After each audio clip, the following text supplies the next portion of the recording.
Hello soulmates, welcome back to my YouTube channel and also welcome to another tutorial. In today's tutorial, we're going to be learning how to sew this two-part corset. In the last tutorial that I posted on this channel, I posted the pattern drafting and cutting tutorial. So in this particular tutorial, we're going to be joining our pieces together. So if you haven't seen the pattern drafting tutorial, I'm going to be linking it in the description box and also in the comment section.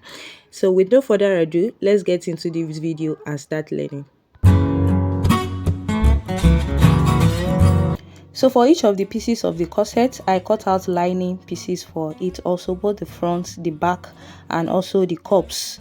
Now I'm going to go ahead and work on the cups. So I'm just taking off the patterns from the main fabric of the cup, and I will use the pattern to cut out wordings because I'm not going to be making use of bra cup for this particular corset. So I'm making use of wording. I folded it into two and I pinned my pattern on it. Then I'll cut this out without adding any allowances around the pattern. So I'm just cutting it out directly, and I'll also do the same thing for the other side. Fold my wording into two. Some people call it breast pad and some people call it wording. So I'll fold it into two, place my pattern on it and cut it out without adding any allowances at the sides of the pattern. So the important thing is that you have two pieces each of this wording for each of the cups. Now on all the lining pieces, I've gone ahead to iron fusible interfacing on the front, the back, and also all the cup pieces of the lining alone. For the main fabric, I didn't bother adding fusible interfacing because it's a jean material and it has strength on its own, so you might not bother and you might want to use it. So for the cups, I'm just trying to use the pattern to get the directions. Just like I said in the pattern drafting video, that it is very important to keep your patterns intact so that you will not make mistake when you are joining your cups. So I placed the two cups right sides facing each other, both the center and the side. Then I pinned it, making sure that the bust point aligns, and I'll go ahead to the sewing machine and sew it with 1/2 inch. I'm also going to do the same thing to this other cup. I'm just pinning it around. Then I'll head ahead to the sewing machine and sew it with 1/2 inch. So it's going to look something like this after I've sewn it together. So I'm also going to work on the wording parts of the cup, and this time around I'm also going to place them side by center, and I'm going to go to the machine and just give it a top stitch. If you have an overlocking machine, it will help you to do this faster, but if you don't have it, just place one on each other and just sew it slightly like a top stitch, and it's going to give you the shape of the cup.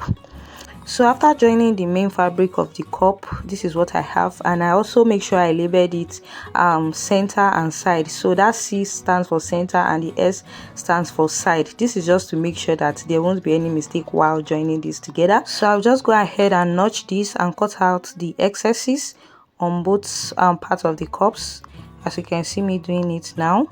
Then I'm going to arrange them in the right manner, and also I'll place the wording on it in the right manner. So there's always a shiny part on your wording, so that's the place you are going to be placing directly on the wrong side of the fabric so that it's going to gum together. So I also labeled my wording the center and the side so that I'm going to know which one is going for which, because if you do it the wrong way, it's going to look funny at the end of the day.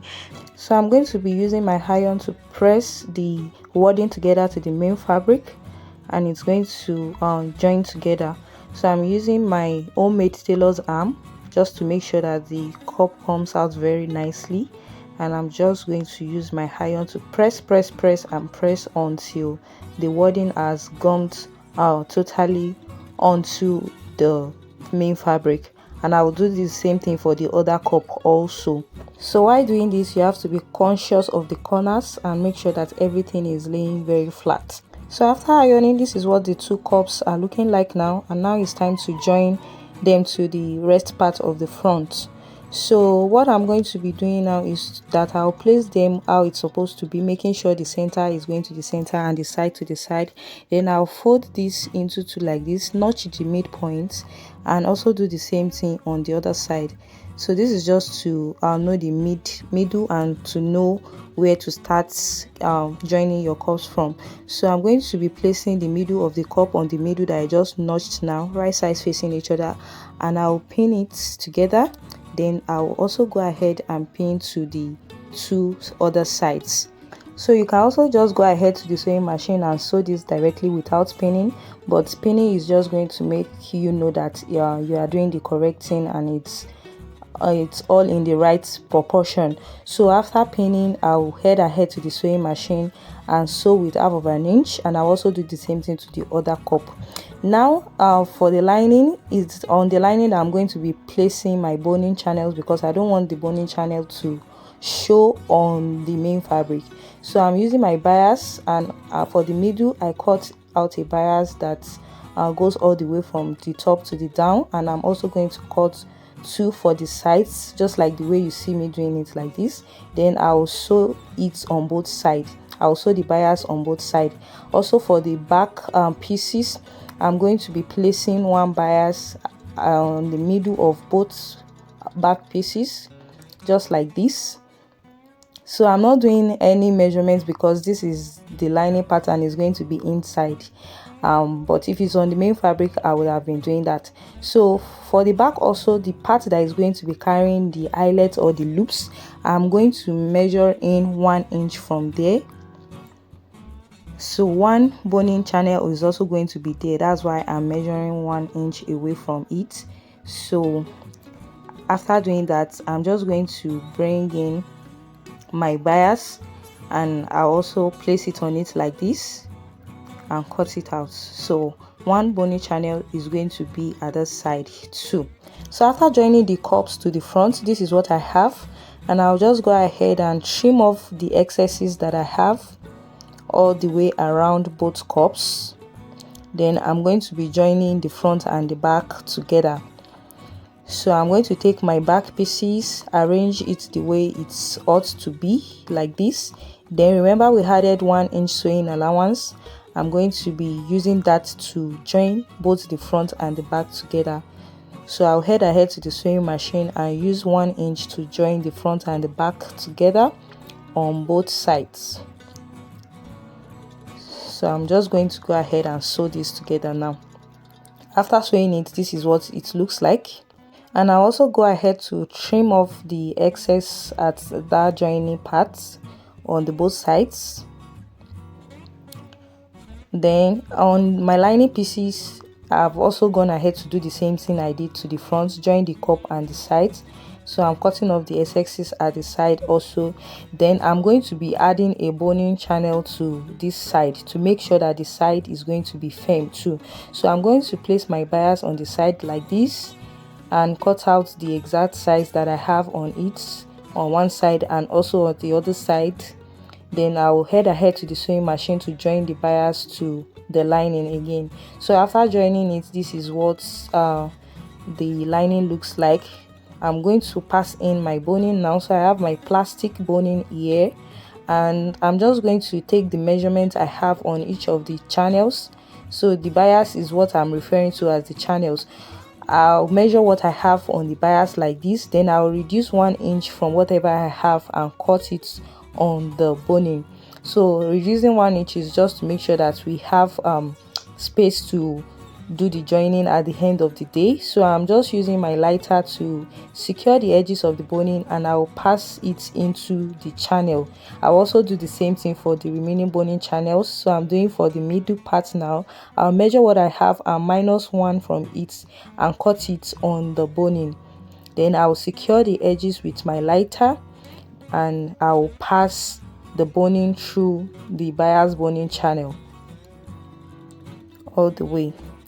So I'm going to repeat this same process on all the boning channels, and after I was done, this is what it looks like. So the boning are on the lining and is not going to show on the main fabric. Now I'm going to join the main fabric together with the lining. I'll place them right sides facing each other like this, and I'll sew the top area first. And I'm going to start from the middle to one end and the middle to another edge. So I'll sew from the middle like this to one side and sew to another side too, just to make sure that everything is evenly distributed when I'm sewing. So after sewing the top part, I sew with 1/2 inch. I'm just going to go ahead and notch it properly so that everything is going to sit well. So I'm just notching it, as you can see, and I also cut out the excesses there. So this is what it looks like after doing that. Then I'm going to be turning it over again like this in order to sew the down parts together. So I'm also going to join the down parts like this. Then I'll turn it with the two sides. So I'll head ahead to the sewing machine and use 1/2 inch to also sew the down part of this corset. So after sewing it and I turned it to the right side, this is what it looks like. Can you see? I used the two sides at the back to turn it over. So the last thing now is to add loops to this corset. I'm going to be making use of loops at the back. So I have these strips that I already made from the material, and I'm just going to cut out about 8 loops. I'm going to be using 4 on each side. So each loops that I'm cutting measures 3 inches each, and I'll make sure that I cut out 8 of them so that I can make use of 4 on each of the sides.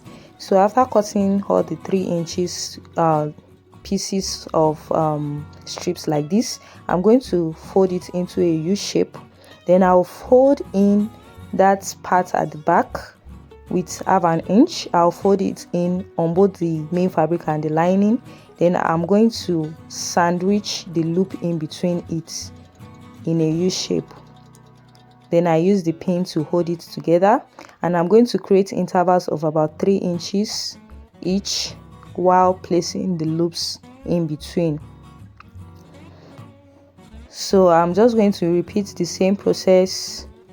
Place the loops in between, fold it in, create the interval and place the loops in between again, and use my pin to secure it down until I'm done with all the pieces of the loops. So that's the last one for this side. I'm also going to repeat everything on that other side, and I'll head ahead to the sewing machine to give it a top stitch. So I'm going to be holding all the loops together with a top stitch all around, and that's basically all for this corset. We are done. So can you see how beautiful this turns out to be? So this can be worn as a tube top, it can be worn alone as a top like this, and it can also be worn as an accessory over another top or maybe a shirt. So I have this longer strip that I'm going to just use to finish it up at the back, and that's basically all for this corset. So if you have enjoyed this video so far, if you have learned 1 or 2 things, make sure that you give this video a thumbs up. Don't also forget to subscribe to the YouTube channel if you've not subscribed yet, and also turn on your notification bell so that you'll be the first to be notified whenever I drop helpful sewing tutorials like this. If you also have any question, I'll be in the comment section replying to your questions and also your appreciation. Thank you so much for watching. Till I see you in my next video. Bye.